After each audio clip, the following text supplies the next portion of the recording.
வணக்கம். நான் சாந்தி வெற்றிவேல். உலகத்தில் ஆண் பெற்றெடுத்த முதல் குழந்தையை பற்றி உங்களுக்கு தெரியுமா? உண்மைங்க. நம்மளுடைய பாகவதத்தில் இந்த கதை இருக்குது. இந்த அரசர் யுவனாஸ்வா, இவர் பெரிய சக்கரவர்த்திங்க. இவர்கிட்ட ஏராளமான நாடு இருக்குது, பயங்கரமான ஆற்றல் இருக்குது, பணத்துக்கு குறைவு கிடையாது, வீரத்துக்கும் தடை கிடையாது. இவ்வளோ இருந்து அவருக்கு குழந்தை மாத்திரம் கிடையாது. ஒரு பெண்ணை பார்த்து கல்யாணம் பண்ணுறாரு. அந்த பெண்ணுக்கும் குழந்தை இல்லை. அடுத்த பெண்ணை கல்யாணம் பண்ணுறாரு, அவளுக்கும் குழந்தை இல்லை. உடனுக்குடனே கிட்டத்தட்ட 100 பெண்களை கல்யாணம் பண்ணிட்டார். ஆனால் எந்த பெண்ணுக்கும் குழந்தை இல்லை. மனுஷன் வெறுத்தே போயிட்டார். நேராக காட்டுக்கு போயிட்டார். அங்கே தவம் செஞ்சிருக்க முனிவர்களெல்லாம் கூப்பிட்டு, தயவு செய்து எனக்கு நீங்கள் ஒரு அருள் பண்ணணும். எனக்கு குழந்தை கிடையாது. எனக்கு கண்டிப்பாக என்னுடைய வம்சம் தழைக்க ஒரு குழந்தை வேணும். பணத்துக்கு குறைவு கிடையாது. நீங்கள் எல்லாரும் என்னுடைய கருவூலத்துக்கு போயிட்டு தேவையான பணத்தை எடுத்துக்கோங்க. பூஜை எவ்வளோ சக்தி வாய்ந்ததாக இருந்தாலும் பரவாயில்ல, எவ்வளோ பணம் செலவுனாலும் பரவாயில்ல, ஆனால் எனக்கு பூஜை ரொம்ப நல்லா நடக்கணும், என்னுடைய வம்சம் தழைக்கணும் அப்படின்னு சொல்லிட்டார். இந்த முனிவர்களும், எங்களுக்கு அதெல்லாம் தேவையில்லைங்க, நாங்களே சக்தி வாய்ந்த முனிவர்கள் தான், எங்களுடைய ஆற்றலை பயன்படுத்தி உங்களுக்கு நிச்சயம் குழந்தை கொடுக்க முடியும். ஆனால் ஒரு சின்ன விஷயம் மாத்திரம் இங்கே இருக்குது. நீங்கள் கிட்டத்தட்ட சக்தி வாய்ந்த மனிதர், உங்களுக்கு 100 மனைவிகள் இருக்காங்க. அப்படி இருந்தும் குழந்தை இல்லைன்னும் போது ஏதோ ஒரு இடத்துல கர்மான்ற விஷயம் இடிக்குது. அந்த கர்மா என்ன ஏது, அதை எப்படி நாங்கள் தீர்க்கறது, இதை நாங்கள் யோசித்து அதெல்லாம் போக்கிட்டு தான் உங்களுக்கு அந்த குழந்தை பாக்கியத்தை கொடுக்க முடியும். அதுக்கு எங்களுக்கு 3 நாள் தேவை அப்படின்னு சொல்லிட்டாங்க. சரி, நீங்கள் பார்த்துக்கோங்க, நான் வரும்போது எனக்கு பிரசாதம் கொடுத்தீங்கன்னா நான் கிளம்பி அரண்மனைக்கு போவேன் அப்படின்னு ராஜா சொல்லிவிட்டு வேட்டைக்கு போயிட்டார். இந்த முனிவர்கள் ஆலோசனை பண்ணி எந்தெந்த ஜென்மத்தில் என்னென்ன பிரச்சனை பண்ணார் எல்லாத்தையும் ஒன்று ஒன்றா கரைச்சி சுத்தம் பண்ணி, இந்த அரசருடைய சக்தியே வேண்டாங்க, நாங்கள் 21 முனிவர்கள் இருக்கோம், இவ்வளோ வருஷம் நாங்கள் ஒவ்வொருத்தரும் 1000-2000 வருஷம் தவம் பண்ணியிருப்போம், எங்களுடைய ஆற்றலை இந்த சக்தி அத்தனையும் அங்கே இருக்கிற கலச சொப்பில் இருக்கிற தண்ணியில் நாங்கள் செலுத்துகிறோம். இந்த நீர்கிட்ட சொல்கிறாங்க, நீ வந்து இந்த யுவனாஸ்வா மன்னனுடைய குடும்பம் தழைக்கிறதுக்கு நீ தான் உதவணும், எங்களுடைய பூஜை பலனை இந்த தண்ணிக்கு கொடுக்குறோம், நாங்கள் இந்த வம்சம் தழைக்கிறதுக்கு குழந்தையை கொடுக்க நினைக்கிறோம், அதுக்காக என்னென்ன மந்திரம் படிக்கணுமோ அதெல்லாம் படிக்கிறோம் அப்படின்னு எல்லாம் படித்து அந்த தண்ணிக்கு பயங்கர ஆற்றலை 3 நாளாக ஏற்றுறாங்க. இந்த மந்திரம் படித்தா இன்னும் சக்தி, இது இன்னும் அதிகமான சக்தி அப்படின்னு விடாமல் 3 நாள் தூங்காமல் இந்த மந்திரம் எல்லாம் படித்து அவங்களுக்கு அந்த தண்ணிக்கு முழு சக்தியும் கொடுத்துட்டு பயங்கர சோர்வாயிடுச்சு. ஏன்னா 3 நாள் விடாமல் மந்திரன்றது எவ்வளோ பெரிய விஷயம். அதை முடிச்சுட்டு இவங்க குடிலுக்கு போய் படுத்துட்டாங்க. இந்த அரசர் வேட்டையாடிட்டு அப்படி வந்தவருக்கு தண்ணி தாகம். முனிவர்களை போய் எழுப்புறாரு, ஒருத்தர் கூட அசையலை. சரி அப்படின்னு வெளியில் வந்தவர் அந்த பூஜை பண்ண இடத்துல இருந்த கலச தண்ணி இருந்துச்சு, அதை எடுத்து கிடுகிடுன்னு குடிச்சு முடிச்சிட்டாரு. அதுக்கப்புறம் முனிவர்களை போய் நிதானமாக எழுப்பிட்டு, என்னப்பா பூஜைன்னு சொல்லிட்டு தூங்கிட்டு இருக்கீங்க, என்னுடைய பிரசாதத்தை கொடுங்க, நான் நாட்டுக்கு கிளம்புறேன் அப்படின்னார். நாங்கள் ஏற்கனவே ரெடி பண்ணி வச்சிட்டோம், அப்போ கொடுங்க அப்படின்னும்போது வந்து பார்க்குறாங்க, அங்கே அந்த கலச சொப்பு காலியாக இருக்குது. நாங்கள் எங்களுடைய ஆற்றலை சக்தியை பூஜை உடைய பலனை எல்லாமே அந்த தண்ணிக்கிட்ட தான் கொடுத்துருக்கோம், அது பாதுகாத்து நிச்சயமாக கொடுக்கும், எங்களுக்கு தெரியும். ஆனால் இப்போ அந்த தண்ணியை காணுமே. என்னையா விளையாடுறீங்களா? நான் தான் குடித்தேன். ஏன் அரசே குடிச்சிங்க? அது ஒரு குழந்தை பிறக்கிறதுக்கு உண்டான சக்தி நிறைஞ்ச தண்ணி. என்னையா விளையாடுறீங்களா? நான் ஒரு ஆண், என்னால் எப்படி குழந்தை பெற்றுக்க முடியும்? ஒரு பெண் தானே குழந்தை பெற்றுக்க முடியும், புதுசாக விதியை மாற்றுறீங்களா அப்படின்னு சொல்லிட்டு, சரி எனக்கு முதல்ல பிரசாதம் கொடுங்க அப்படின்றாரு. இல்லை அரசே, திருப்பியும் தயார் பண்ணுறது ரொம்ப கஷ்டம், எங்களுடைய ஆற்றல் மொத்தத்தையும் அதில் தானே அங்கே கொடுத்துருக்கோம், நீங்கள் விளையாடாதீங்க, என்னை ஏமாத்துறீங்க அப்படின்னு கோபமாக பேச இந்த மன்னருக்கு தலை சுத்தல் வந்து அப்படியே மயங்கி விழுந்துட்டார். இந்த முனிவர்கள் அவருடைய கையை பிடிச்சி பார்த்துட்டு, இவர் மாசமாக இருக்கார் அப்படின்ட்டாங்க. மன்னருக்கு அதிர்ச்சி ஆயிடுச்சு. என்னால் நம்ப முடியல. இல்லை, எங்களுக்கு அந்த தண்ணி மேலே நம்பிக்கை இருக்குது. நாங்கள் எங்கள் எண்ணத்தை அதுக்கிட்ட சொல்லியிருக்கோம். உங்களுக்கு ஏற்கனவே தண்ணியோட ஆற்றலை பற்றி தெரியும். அதனால் அந்த தண்ணிக்கிட்ட நான் சொல்லிட்டேன், அது கண்டிப்பாக செய்யாமல் விடாது அப்படின்னு இந்த முனிவர்கள் சொல்லிட்டாங்க. இந்த அரசருக்கு அதே ஒரு நினப்பாக வீட்டுக்கு போனார். ஒவ்வொரு மாதமும் ஒரு பெண்ணுக்கு ஏற்படுற ஒவ்வொரு நிலையும் அந்த அரசருக்கு ஏற்பட்டுச்சு. மிக நல்ல அரசர், பேராற்றல் மிக்கவர். ஒவ்வொரு நாளும் ஒவ்வொரு நாளாக கழிஞ்சு அவர் அந்த மாதம் ஏற ஏற வயிறு பெருசாகி கரெக்டாக 10வது மாதம் அவர் பிரசவ வழியில் துடிக்க ஆரம்பிச்சிட்டார். இந்த நேரம் தேவலோகத்தில் ஒரு பெரிய தகராறே நடக்குது. என்னங்க, விதியை வந்து மாற்றிட்டீங்க. ஒரு ஆண் எப்படி குழந்தை பெற்றெடுக்க முடியும்?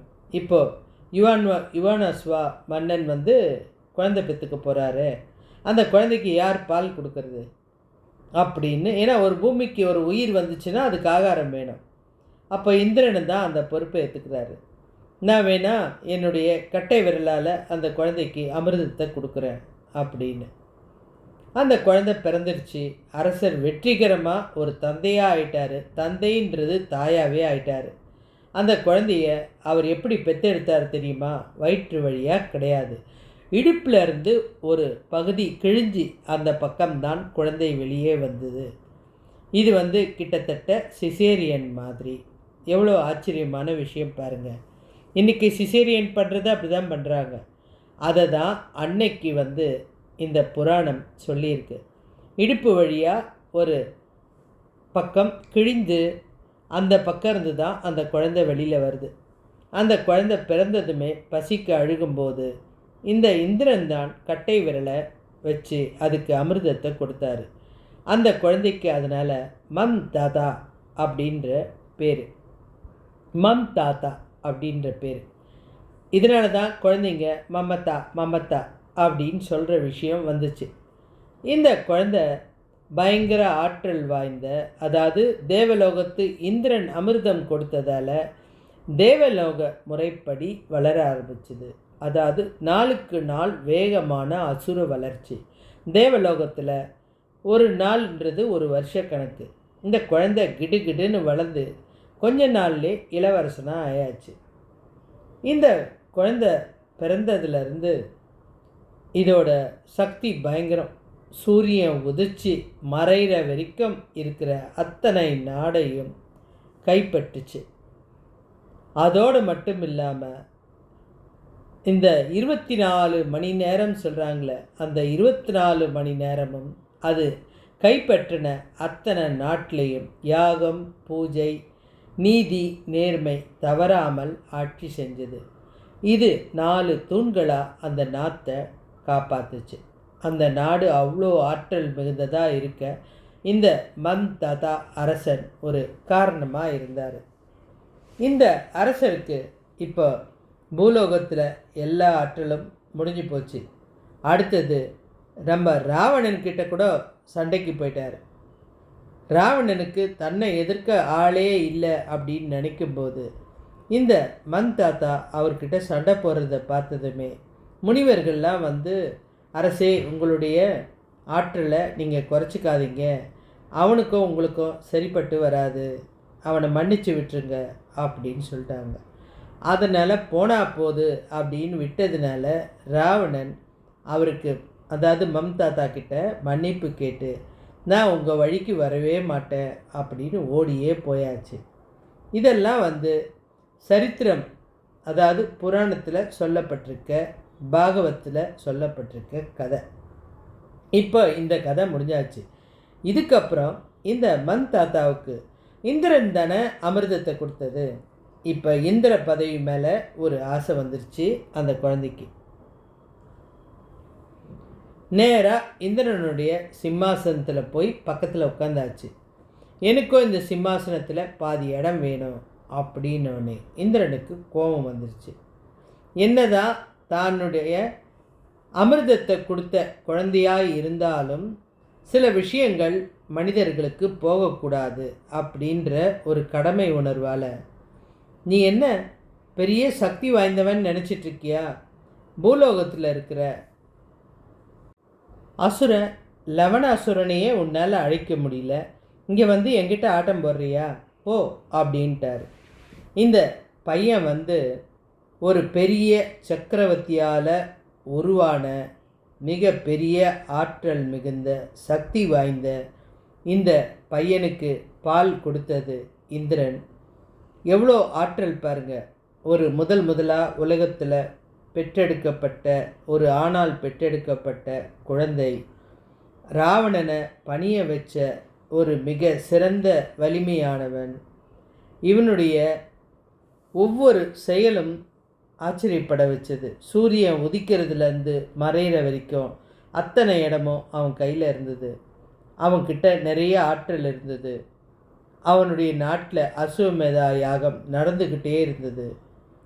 இதனால் இவனுக்கு இந்த இந்திரன் சொன்ன ஒரு விஷயம் கோபத்தை உண்டாக்கிடுச்சு. எல்லா விஷயமும் இருந்து தேவலோக பதவி கிடைக்கல அப்படின்னு கேலியான ஒரு வார்த்தை அவனுக்கு கோபத்தை உண்டாக்கிடுச்சு. நேராக அந்த அசுரன்கிட்டேயே சண்டைக்கு போயிட்டான். அவனை சும்மா விடக்கூடாது அப்படின்ட்டு சண்டைக்கு போன அந்த அசுரன்கிட்ட இருந்து சிவனுடைய சூலாயுதத்தால் இந்த மண் தாத்தாவை அவன் சாம்பலாக ஆக்கிட்டான். இந்த லவணாசுரனை அதுக்கப்புறம் அழித்தது யார் தெரியுமா? கேட்டால் ஆச்சரியப்படுவீங்க. சத்ருக்கணன். யார் இவர்? ராமருடைய தம்பி தாங்க. அவரால் தான் இவர் அழிஞ்சார். இங்கே ஒரு கருத்தை நீங்கள் தெரிஞ்சுக்கணும். இந்த குழந்தை அதிக சக்தி வாய்ந்த குழந்தை, தெய்வங்கள் பாதுகாத்த குழந்தை. ஏன்னா விதி மாறி பிறந்தாச்சு. தெய்வங்கள் சாதித்த, அதாவது அவங்க புது முறையில் சாதித்த ஒரு குழந்தை. குழந்தைக்கு பால் கொடுக்க அன்னை இல்லை என்றாலும் இந்திரனை தன்னுடைய கட்டை விரலால் அமிர்தத்தை கொடுத்தார். அத்தனை திறமைகள், அசுர வளர்ச்சி, அதிகமான வளர்ச்சி, சூரியன் உதித்து மறைகிற அளவுக்கு நாடுகளை கைப்பற்றி பெரிய சக்கரவர்த்தியாக இருந்த இந்த குழந்தை ராவணனால் அழிக்க முடியவில்லை. எல்லா கலையும் யாரிடமும் கற்றுக்காம தானே கற்றுக்கிட்ட இந்த குழந்தை அகந்தை, நான் தான் பெரியவன் என்ற எண்ணம் வீழ்ச்சி அடைய வைக்குது.